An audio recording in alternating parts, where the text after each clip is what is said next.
इंसान हमेशा से अलौकिक शक्ति प्राप्त करने की कोशिश में लगा रहा था। आपने जब वीडियो का टाइटल पढ़ा तो आपके दिमाग में ये सवाल जरूर आया होगा, आज कुछ नया मिलेगा। जी जरूर, बस आप इस वीडियो को शुरुआत से लेकर अंत तक देखिए। आपने सोचा होगा अगर किताब मिल जाए तो आपको जादुई शक्ति मिल जाएगी, जादुइयाँ मिल जाएंगी। उसके पहले कुछ बात कर लेते हैं। अगर जादू मंत्र तंत्र की बात करते हैं तो ये सब्जेक्ट इतना बड़ा है, इस पर जितनी भी बातें करें उतना कम है। फिर भी कुछ कंसेप्ट आपको यहाँ बता देते हैं जो कि पुराने शास्त्रों और किताबों में बताया गया है। जब आप जादू तंत्र मंत्र के बारे में सोचते हैं तो एक अलग सी कल्पना आपके दिमाग में आती है, जैसे कि लंबे बाल वाला इंसान हाथ में इंसान का सर लेते हुए, हाथ में कुछ ऐसी चीजें लेते हुए, मंत्रों को फुड़फुड़ाते हुए, आग में डालते हुए, ऐसी कोई चीज, ऐसी एक अजीबोगरीब डरावनी कल्पना हमारे दिमाग में आती है। लेकिन यही कल्पना हमारे दिमाग में क्यों आती है? क्योंकि किताबों या फिल्मों में या फिर टीवी सीरियल में हमें ऐसा दिखाया जाता है, इसीलिए हमारा दिमाग उसकी ही कल्पना करता है। लेकिन वो सब सच नहीं है। लेकिन दोस्तों, तंत्र मंत्र के क्षेत्र में अलग अलग समुदाय है जो अलग अलग रीति रिवाज से ये सब कर लेते हैं। उनमें से एक अघोर समुदाय है। अब अघोर का नाम लेते ही फिर आपके मन में वो सब कल्पना किया होगा, एक डर सा महसूस किया होगा। लेकिन अघोर का मतलब ये है कि किसी भी बात का घोर नहीं, किसी भी बात की चिंता नहीं। अघोर का मतलब ये होता है दोस्तों, ये अघोरी समुदाय बस मोक्ष या शिव को पाने में लगे रहते हैं। ये बात अलग है, ऐसे बहुत से कम अघोरी आज इस दुनिया में मिलते हैं जो सच्ची होते हैं। आज तो आपको पैसे कमाने के लिए अपना एक धंधा लगाए बैठे हैं। सच तो यह है कि अघोरी अपने ही धुन में मस्त रहते हैं। उनके लिए तो बुरा या भला ये दोनों भी एक समान है। हम हमेशा सुनते हैं काला जादू किया है, ये सबसे ज्यादा मूवी और टीवी सीरियल में दिखाते हैं। अगर आपको सच बताए दोस्तों तो यकीन नहीं करेंगे, काला जादू नाम की कोई चीज नहीं है। बस दो तरह के जादू होते हैं, एक अच्छा या फिर बुरा। मान लीजिए आपके पास एक तलवार है, उस तलवार से आप किसी की रक्षा भी कर सकते हैं या फिर आप किसी की हत्या भी कर सकते हैं। फिर उस तलवार का क्या दोष है? ठीक उसी तरह अगर आपके पास यह शक्ति है तो आप पर है कि उन शक्तियों का क्या करना चाहिए, अच्छे काम करना चाहिए या बुरा काम करना चाहिए। शायद अब आप समझ गए होंगे। और एक बात, तांत्रिकों के पास उनकी खुद की कोई शक्ति नहीं होती है, क्योंकि वह सब काम करते हैं मंत्रों की शक्ति पर। जो मंत्रों में देवी देवताओं के नाम दे रहते उनसे काम कर लेते हैं। हिंदू, इस्लाम और क्रिश्चियन धर्मों में एक हीरो और एक विलन की संकल्पना है, मतलब ईश्वर और शैतान। और ईश्वर और शैतान दोनों तरह के मंत्र या अमल पाए जाते और यूज किए जाते। हमेशा अच्छे और सच्चाई का साथ जाना चाहिए और उनकी तरफ जाना चाहिए। आपको हम कुछ पुरानी किताबों की जानकारी दे रहे हैं, लेकिन हमें इसका कोई खुद का अनुभव नहीं है। और आप भी जब तक खुद का कोई अनुभव ना मिले इन बातों को मानना नहीं चाहिए। तब तक ऐसी बातों पर भरोसा ना रखें और किसी की भी बातों में आके ना फंसे। आज लोग पैसा कमाने के लिए कुछ भी कर लेते हैं। हमने अभी आपको जो कुछ कहा वो शायद आपकी इच्छा के विरुद्ध होगा, इसलिए आपको ये बात पसंद नहीं आएंगी। चलिए किताब की बात करते हैं जो आज अवेलेबल है इस दुनिया में। तो सबसे पहला इंद्रजार एक किताब इंडिया में सबसे ज्यादा फेमस है। इंद्रजार, इस किताब में ऐसे मंत्रों का समावेश है जैसे कि वशीकरण करना मतलब दूसरे को अपने काबू करना, मारन मतलब दुश्मन को मार देना, अपने मनचाहा काम करना, किसी भी दिव्य शक्ति को अपने पास बुलाना, मतलब अच्छाई के लिए और बुरे सभी कामों के लिए एक किताब काम में आती है, ऐसा माना जाता है। मिल जाएंगी और ऐसी भी जानकारी आपको उस किताब में। लेकिन आज प्रामाणिक इंद्रजार मिलना उतना ही कठिन है जितना आप कोई नामुमकिन चीज ढूंढ सको।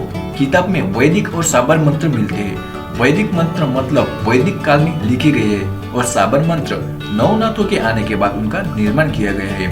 नवनाथ हिंदू धर्म में देवताओं की तरह पूजा जाते हैं। साबर मंत्रों में भी कई तरह के मंत्र के प्रकार आते हैं। इंडिया में ऐसे बहुत सी किताबें हैं, लेकिन सबसे ज्यादा फेमस इंद्रजार है। दूसरा है ग्रीक के मैजिकल पेपर, मतलब ग्रीक के जादुई पेपर। यह किताब लैटिन भाषा में लिखी गई थी। यह किताब रोमन और इजिप्ट जैसे देशों में ज्यादा फेमस है।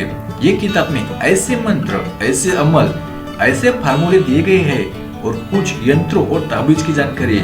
इनमें से कुछ ऐसा है जो सांपों से कुछ भी काम कर लेते हैं, बिना सर वाले राक्षस को अपने काबू में करना, यहाँ तक कि शैतानी दुनिया के दरवाजे खोलना, किसी भी पवित्र और अपवित्र अलौकिक शक्तियों को जब मन चाहे तब बुला लेना। इस किताब में ऐसे भी मंत्र है जिससे हम भविष्य देख सकते हैं, जैसे कि एक विधि में बताया गया है हजरत सिद्धि करना, मतलब किसी भी छोटे बच्चों पर प्रयोग करके उसको भविष्य जान लेना। तीसरा है ब्लैक पुलेट। यह किताब फ्रेंच और अरब देशों में ज्यादा फेमस है। इस किताब में जादुई ताबीज और रिंग बनाने की विधि लिखी है और ऐसे भी नक्शे लिखे गए हैं जिससे हम किसी को भी अपने वश कर सकते हैं। यह किताब माना जाता है 1800 सदी में लिखी गई है। माना जाता है यह किताब जादुई गुणों की निर्मित की जानकारी देता है। आपने कई बार कहीं इमेज या फोटोज या फिर मूवीज में देखा होगा, अपने ही शरीर पर गोंद कर कुछ नक्शे जैसा दिखाई देती है। ऐसे करने से अपने पास कोई अलौकिक शक्ति रहती है, ऐसा माना जाता है। इजिप्ट में ज्यादा से ज्यादा दिखने को मिलता है ये चीज। इस किताब में ऐसे भी अजीबोगरीब विधियों की जानकारी मिलती है जिससे जिन और परियों को बुला सकते हैं। यहाँ तक कि इन ताबीज से गुप्त खजाने भी जान सकते हैं। चौथा है आर्स अल्माडेल। यह किताब किसी ने लिखी नहीं है, अभी तक इसका खुलासा नहीं किया गया है।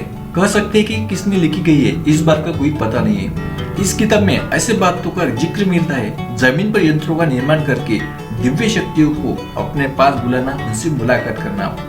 इससे परिस्ते और परियों से भी बात कर सकते हैं। आप इसमें दिए हुए विधि से उनसे अपने मन चाहे काम कर सकते हैं और कौन सी दिव्य शक्ति कब और किस काम आती है और उनसे कैसे काम लेना है, यहाँ तक कि वो किस तरह से दिखते हैं, ऐसी जानकारी मिलती है। जैसे कि लाल परी का जिक्र इस किताब में मिलता है। पांचवा है पिकाट्रिक्स। पिकाट्रिक्स 400 पेज का एक जादुई और ज्योतिष किताब है। मूल रूप में यह अरबिक भाषा में लिखी गई थी 11वीं शताब्दी में। इस किताब में ग्रह और तारों का जिक्र मिलता है, लेकिन इसमें दिए हुए रीतियों से उससे बताए गए कुछ अजीब गरीब सामग्री और साधन से एक किताब कुछ अलग ही लगती है और इसमें खून और बलि की जरूरत बताई गई है। इंसान का दिल दिमाग इसमें एक विधि में है जिससे भूतों को देख सकते हैं, अदृश्य शक्तियों को देख सकते हैं, भूतों से लड़ने की शक्ति भी मिलती है। सुडोमोनाचिरिया डेमोनम। माना जाता है एक किताब 1577 में लिखी गई है। इसमें राक्षसों के बारे में ज्यादा जानकारी मिलती है और ईश्वर के बारे में कम जानकारी मिलती है। राक्षसों के बारे में सबसे ज्यादा जादुई किताब अगर इसे कहे दुनिया में, इसमें कोई बुराई नहीं है। इस किताब में 69 राक्षसों को बुलाने की विधि बताई गया है, यहाँ तक कि उनमें से कौन से काम किया जाए, कैसे किया जाए, काम करने के बाद उनको क्या देना चाहिए, ये भी जानकारी इसमें मिलती है। जैसे कि दूसरे जगह की जानकारी प्राप्त करना,